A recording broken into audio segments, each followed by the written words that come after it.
Hello hi friends, welcome to my channel. శ్రీలంకతో 3 మ్యాచ్ల T20 సిరీస్లో తలపడేందుకు భారత్ జట్టు అన్ని విధాలుగా సిద్ధమైంది. జూలై 27న పలకిల వేదికగా జరగనున్న తొలి టీ20 సిరీస్కు భారత్ ప్రారంభం కానుంది.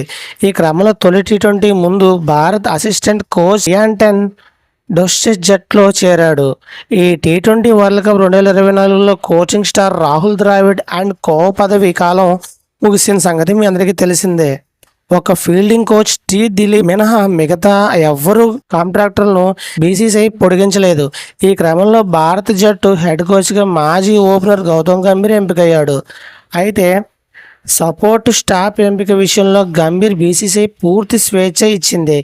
దీంతో ఐపీఎల్ కోల్కతా నైట్ రైడర్స్ జట్టు తనతో కలిసి పనిచేసిన నెదర్లాండ్ క్రికెట్ దిగ్గజ వ్యాన్ డిస్కోచ్, భారత మాజీ కెప్టెన్ అభిషేక్ నాయర్లను అసిస్టెంట్ కోచ్లుగా గంభీర్ సెలెక్ట్ చేశారు. కాగా ఈ త్రయం నేపథ్యంలోనే ఐపీఎల్ 2024 విజేత కేకేఆర్ నిలిచింది.